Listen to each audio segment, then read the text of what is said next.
Cyberpunk 2077 is a massive game, and now it's finally out on Macs. Nearly 5 years on from its original release, CD Projekt RED has delivered a version of the RPG epic for Apple Silicon Mac computers, and they promise ray tracing support and advanced MetalFX features. So how does the sci-fi adventure hold up on Apple's current-gen computer lineup?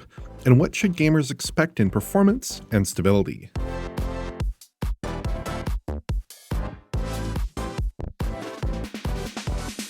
Out of the box, the Mac version of Cyberpunk 2077 is fairly straightforward.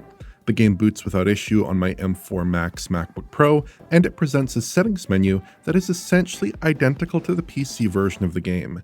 There are very few items of note here, except for the presence of Apple's MetalFX temporal upscaler, which is available here alongside the analytically based FSRs 2.1 and 3.0. The game supports any M-series Mac chip with at least 16GB of RAM, so no 8GB machines or Intel-based Macs. I'm testing 3 machines today, including a lower-end M4 Mac Mini and an M4 Max MacBook Pro and M3 Ultra Mac Studio in essentially maxed-out configurations. When you load your first save, the game seems to undergo a rapid burn of shader compilation, as we can observe using the detailed macOS 26 Metal Performance HUD. The number of compiled shaders explodes during the first load here on a fresh macOS 26 install, and during gameplay, there's very little apparent shader compilation activity. Loading another save in a different segment of the world fires up another round of shader burn, and shader compilation while in-game is fairly limited. The game doesn't appear to suffer from shader compilation stutter during gameplay, so this solution seems pretty effective. I ran Cyberpunk under macOS 15.5 for the testing in this video, but I did dip into macOS 26 Beta 3 to surface some of these metrics. By default, the game kicks you into the For This Mac graphics preset, which changes graphical settings based on the chip you're using. For the M4 Max, we're essentially getting ultra settings at 1440p, with MetalFX as the upscaler of choice. Dynamic resolution scaling is enabled to balance GPU load against a 60 FPS framerate target. This default setting seems to work pretty well in the MacBook, generally logging a 60 FPS update without issue. There are some slightly concerning drops though during open world traversal, where the game suffers from pronounced stutters for a few moments. Heavy combat moments can drag down the framerate graph as well, with brief but harsh tumbles down into the 50s. Lengthy stutters pop up in these sequences too, which momentarily pause the action. I'm not sure exactly what's going on here. I did try changing the MetalFX preset to performance to eliminate any DRS-driven variants, and that seemed to alleviate the issues to some degree, but I struggled to replicate the problems on a consistent enough basis to be sure. It's hard to tell exactly where these drops stem from, because the game's GPU time readout in the Metal Performance HUD doesn't seem to correspond with actual in-game load. I wouldn't be too concerned generally speaking, and I played through lengthy stretches of gameplay with no performance issues whatsoever, but you may not enjoy a totally faultless run of play here. Apple's MetalFX temporal upscaler is key to the visual results we've achieved, as it's a very capable upscaling solution for this title. Raw MetalFX resolution metrics are a perfect match for AMD's FSR scaling presets, and line up closely with NVIDIA's DLSS presets as well.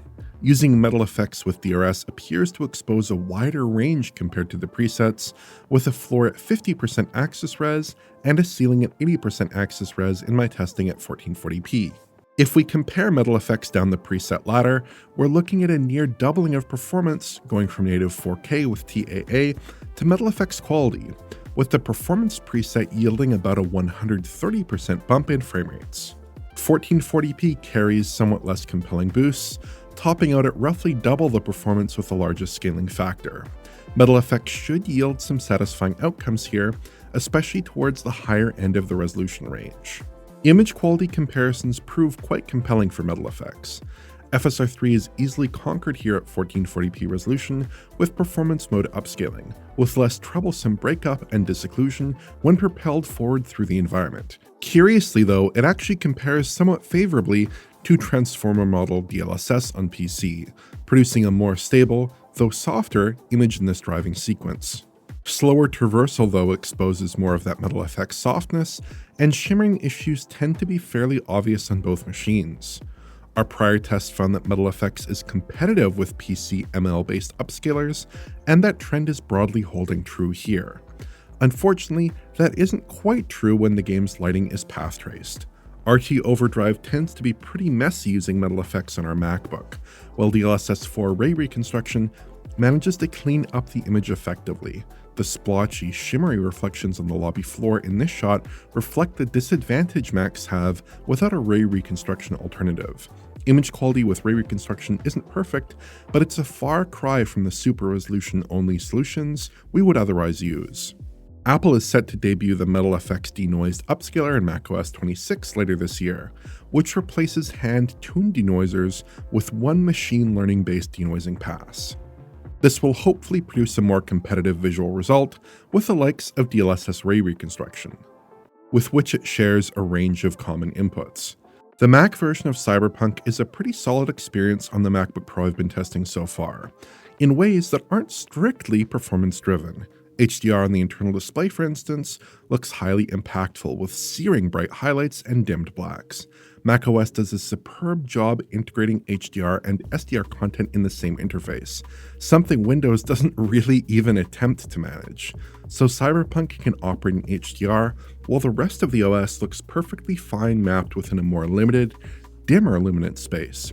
No built-in Mac screen supports VRR, but the MacBook Pro does support Apple's ProMotion tech, which allows for different fixed refresh rates up to 120Hz. I had no issue capping Cyberpunk to 30fps, 40fps, or 60fps through the in-game VSync options, and those frame rates presented without frame time inconsistencies.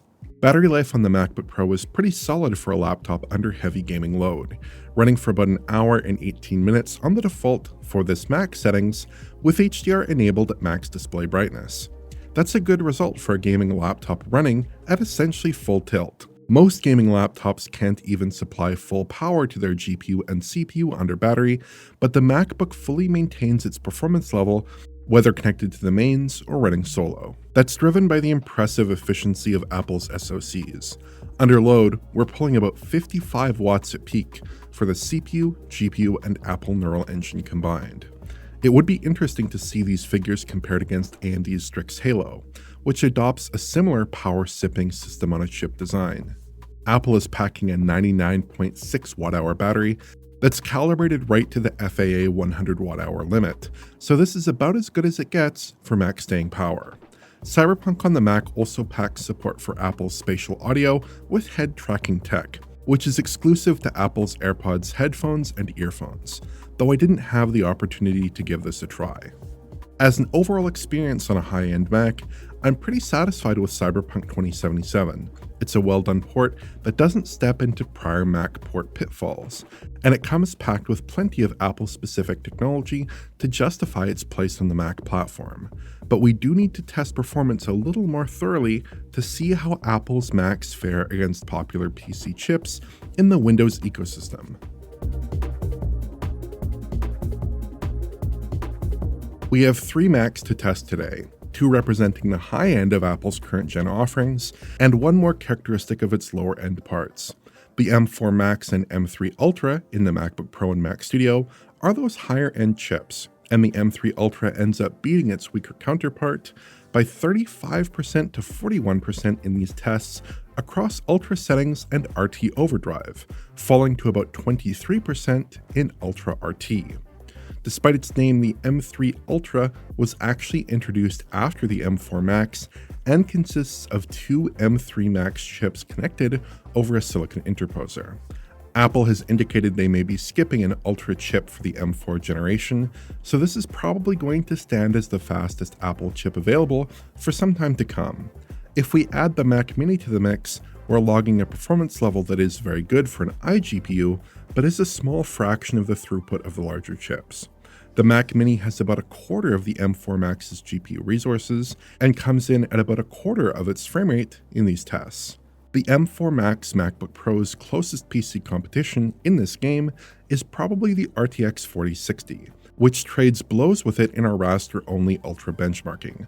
Though keep in mind the MacBook Pro is managing with a small fraction of the RTX 4060's 115-watt TDP. It's a pretty impressive accomplishment for such a low-power chip operating in the svelte MacBook chassis. These PC settings do appear to match their Mac counterparts, so these should be like-for-like tests.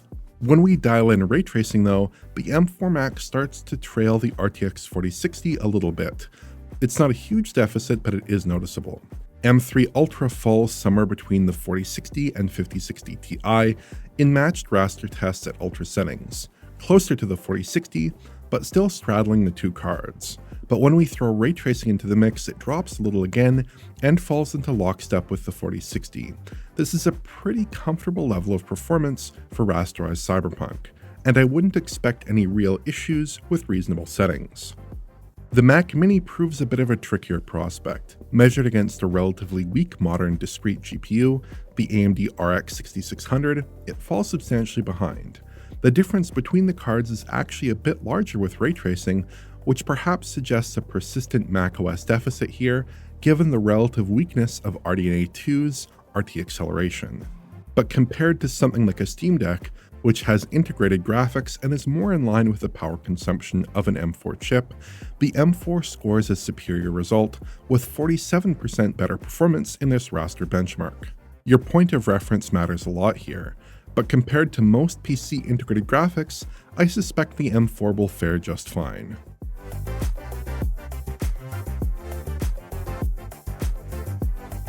I think the Mac port of Cyberpunk 2077 is quite good.